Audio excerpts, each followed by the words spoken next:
Table پہ بیٹھ کے اس چیز کو اچھے طریقے سے وائنڈ اپ کرنا ہوگا، ورنہ کوئی بھی بڑا نقصان اس کا ہو سکتا ہے۔ میری آج تھوڑی سی طبیعت خراب ہے، میرا تھوڑا سا دان کا مسئلہ ہے، تو اس طرح مجھ سے بولا نہیں جا رہا۔ بہرحال بات یہی ہے کہ ان دونوں پارٹیز کو جب تک مل کے نہیں بیٹھیں گی یہ مسئلہ ختم نہیں ہوگا، اور یہ آخر کب تک لڑتے رہیں گے۔ بات ذاتیات پہ آئی، آج کچھ پازیٹیو چیزیں ہمیں نظر آئیں، خاص طور پہ جب رامے صاحب نے یہ بات بولی کہ یار مجھ سے نا اس کی والدہ کا جو بھی میں نے ان کے بارے میں بولا مجھ سے نہیں بولنا چاہیے تھا، تو میں ایک بندے نے ایکسکیوز کر دیا، ایک طریقہ کار ہوتے طریقے کے ساتھ اس نے بول دیا، یہ اس بندے کا بڑا پن ہے۔ اب اس کو ہم پازیٹیو لیں یا نیگیٹیو لیں وہ پھر سب کی مرضی ہے دیکھنے کی، کوئی اس کو پازیٹیو لے، کوئی نیگیٹیو لے لے گا، کوئی اس پہ میمز بنانے لگ جائے گا۔ لیکن بات یہ ہے کہ ہائی کورٹ کا جو وکیل ہے، ظاہری بات ہے وہ کافی کچھ سیکھ کے اوپر آیا ہوا ہوتا ہے، اس طرح نہیں ہوتا کہ رستہ چھوڑ کے آ جاتا ہے۔ تو ایک وکیل نے اس سے ایک بات ہوئی، کس تناظر میں ہوئی وہ آپ کو بھی پتا ہے، مجھے بھی پتا ہے، لیکن اس نے آ کے اس چیز پہ ایکسکیوز کیا، بڑی پازیٹیو سی بات ہے، اس چیز کو ہمیں اپریشیٹ کرنا چاہیے۔ اس کا مطلب یہ ہے کہ ابھی بھی پازیٹیوٹی باقی ہے، اور اس چیز کو ہم پازیٹیو لے کے آگے چل سکتے ہیں کہ آگے جا کے کورٹ کچہری کے اندر یہ کیس ختم بھی ہو سکتا ہے۔ اب طریقہ کار سے ختم ہوگا، نہ بدماشی سے ختم ہوگا، نہ لڑائی جھگڑے سے ہوگا، یا پھر کورٹ سے ختم ہوگا، یا پھر ریکویسٹ سے ختم ہوگا۔ اب دیکھتے ہیں کہ دونوں پارٹیز کون سا رستہ اڈاپٹ کرتی ہیں۔ یہ تھی آج کی جی، اور آج کی اگر میں فوٹیج چلا دوں تو بڑا ایک جاندار سی فوٹیج ہے، جس کے اندر ہم دیکھ سکتے ہیں کہ پہلے رجب بٹ کے ساتھ کثیر تعداد ہوتی تھی پولیس والوں کی، آج ہمیں پولیس اس طرح خاص نظر نہیں آئی، لیکن آج میاں بلال ایڈوکیٹ صاحب ہمیں خاص نظر آئے، اور ان کے ساتھ ان کی ٹیم بھی تھی، اور ان کے ہی پورے حصار کے اندر وہ ان کو لے کے آئے تھے۔ بہرحال جی، اب میں یہ نہیں کہوں گا کبھی بھی کہ یہ وکلا ورسز وکلا فائٹ ہے، کوئی وکلا ورسز وکلا فائٹ نہیں ہے۔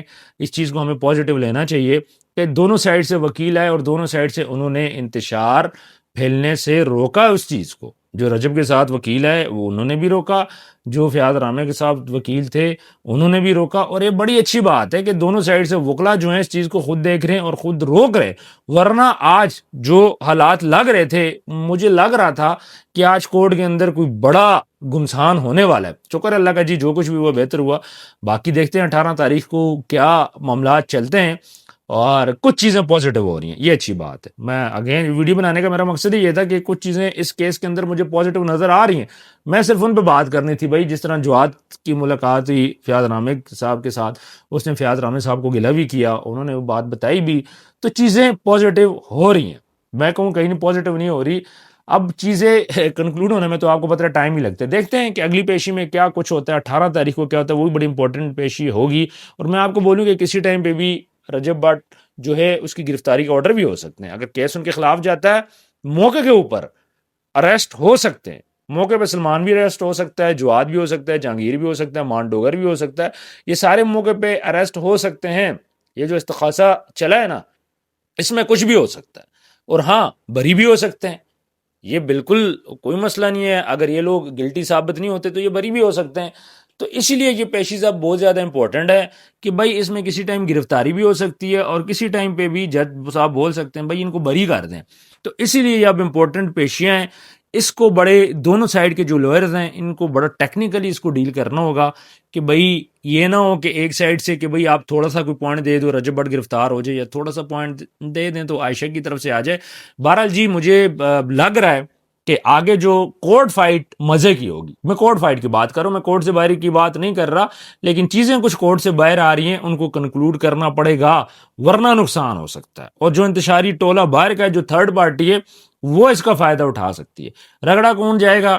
رجب رگڑا جائے گا، سلمان رگڑا جائے گا، عائشہ رگڑی جائے گی، ٹھیک ہے، تو باقی اور کوئی بندہ ہے تو وہ باہر سے اس کا فائدہ اٹھا سکتا ہے۔